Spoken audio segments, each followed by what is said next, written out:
ഐക്യമുണ്ടാകുമെന്ന് ഞാൻ പറഞ്ഞു. സന്ദീപിയുടെ ഐക്യം 1000 രൂപ ഐക്യമല്ല. സന്ദീപ് യോഗ അപ്രൂവ് ചെയ്തിരിക്കുന്നത് നായാടി തൊട്ട് നസ്രാണി വരെയാണ്. ഒന്നുകൂടെ ക്ലിയറായി പറയാൻ ക്രിസ്ത്യാനി വരെയാണ്. ഒരു ഐക്യത്തിന് വേണ്ടി ആരും ഉപദ്രവിക്കാനില്ല, ആരുടെ അവകാശം പിടിച്ചുപറ്റാനില്ല, ഇലക്ഷൻ വോട്ട് പിടിക്കാനുമല്ല, ഇലക്ഷൻ ഷണ്ടുമല്ല. ഇത് നേരത്തെ പ്രഖ്യാപിച്ച നയങ്ങൾ, ആ നയങ്ങളുമായി പോയിക്കൊണ്ടിരിക്കുന്നു. അത് പങ്കുചേരാവുന്നവർക്ക് പങ്കുചേരാം. അതിന് ജാതിയില്ല, മതമില്ല, വർണ്ണമില്ല, വർഗമില്ല, രാഷ്ട്രീയമില്ല. ഈ ആശയവുമായി ചേരാവുന്ന ആർക്കും. പലപ്പോഴും ഈ ആശയമായി ചേരാൻ പലപ്പോഴും നമുക്ക് വിമുഖതയുള്ളത് മുസ്ലിം ലീഗിനോടാണ്, മുസ്ലിം സമുദായത്തോടില്ല, മുസ്ലിങ്ങളിലെ മറ്റ് സമുദായ സംഘടനകളില്ല, ലീഗിനോടുണ്ട്. അതിന് കാരണവും അവർ കൊണ്ടുവന്ന് നമ്മളെ ചതിച്ചതുകൊണ്ട് തന്നെ.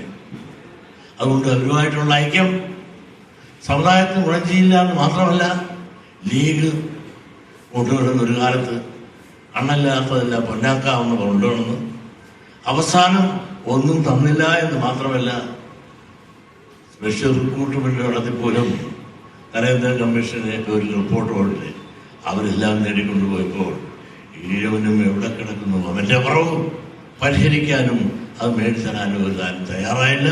പിന്നെ ചർച്ചയില്ല, സംവാദമില്ല, അവരവരുടെ വഴിക്ക് പോയി. ഈ കുറവുകളും സത്യങ്ങളും ഞാൻ തുറന്നു വിളിക്കുമ്പോൾ ഞാൻ ആ സമുദായത്തെ ആക്ഷേപിച്ചെന്ന് സൃഷ്ടിക്കുകയാണ്. ഇന്നാണ് റഫീഖ് മുസ്ലിമാണ്, അങ്ങനെ അപ്പനും മുസ്ലിം തന്നെ ഒന്നാന്തരം. MES ആലപ്പുഴയിലെ പ്രസിഡന്റ് എത്ര കൊല്ലായി ഇവിടെ അടിച്ച് ചെയ്യാൻ തുടങ്ങിയിട്ട്? നമ്മൾ ആരും ചോദ്യം ചെയ്യുന്നുണ്ടോ? ഇവരും അച്ഛനും മകനും ഇവിടെ വന്ന് നമുക്കിതെല്ലാം വിശദീകരിച്ചെന്ന് നമ്മുടെ കണക്കെല്ലാം കൃത്യമായും സത്യമായും നിങ്ങളുടെ ഓരോ പ്രദേശത്തും പറയുന്നു. നമ്മൾ മറ്റാരാണ് പേര് നമുക്ക് തോന്നിയിട്ടുണ്ട്. നമുക്കൊരു മതവിദ്വേഷമുണ്ട്. അതുപോലെ തന്നെ നമ്മുടെ കേസ് നടത്തുന്ന ആരാണ്? കൊല്ലത്ത്. അത് മറ്റു മുസ്ലിം തന്നെ. നമുക്കങ്ങനെ മുസ്ലിങ്ങളോട് പ്രത്യേകിച്ചൊരു വിരോധമേ ഇല്ല. പക്ഷെ ലീഗ് കാണിച്ച ചില വിഭാഗീയത ചൂണ്ടിക്കാണിച്ചു. ഇത് മാത്രമല്ല, നമ്മളിൽപ്പെട്ട ചില ആളുകളെ ആയുധമാക്കിയെടുത്ത് നമുക്കെതിരെ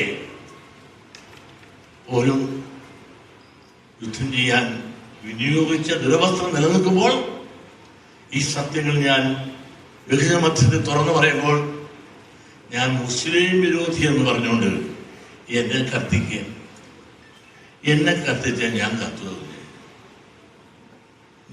എന്നെ തന്നെ കത്തിച്ചോ? ഞാൻ പറഞ്ഞത് തന്നെ. ഞാൻ പറഞ്ഞ ഇഷ്യൂവിൽ നിന്ന് സംസാരിക്കേ. അതിന് എന്നെ കത്തിച്ചാലും പ്രശ്നം തീരുമോ? ഞാൻ പറഞ്ഞ ആശയത്തിൽ നിന്ന് മാറാൻ സാധിക്കുമോ? ഞാൻ പറഞ്ഞത് സത്യമാണ് അസത്യമാണെന്ന് സംവാദത്തിൽ വാ, ഞാൻ തെളിയിച്ചു തരാം. അതൊന്നും തയ്യാറാകാതെ എന്നെയും ഞാൻ പ്രതിദാനം ചെയ്ത പ്രസ്ഥാനത്തെ തകർക്കാനും തളർത്താനും പല രീതിയിലുള്ള ശ്രമങ്ങൾ പല രീതികളിൽ നിന്നുണ്ടാകുമ്പോൾ അതിനെ കൈ കെട്ടി നോക്കിയെന്ന് രാമന്റെ മുമ്പില്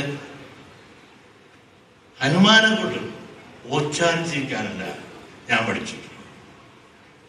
ഇവിടെ ഒരു ഈഴവത്തി വെച്ച ഈഴവനാണെന്ന് പറയാനുള്ള തൻ്റെ ഇടത്തോടുകൂടി പ്രവർത്തിക്കണമെന്ന് പറഞ്ഞ ഡോക്ടർ പട്ടുവിന്റെ പാരമ്പര്യത്തിൽ ജനിച്ചു വളർന്നു വന്ന ഈഴവ മക്കളാണ്.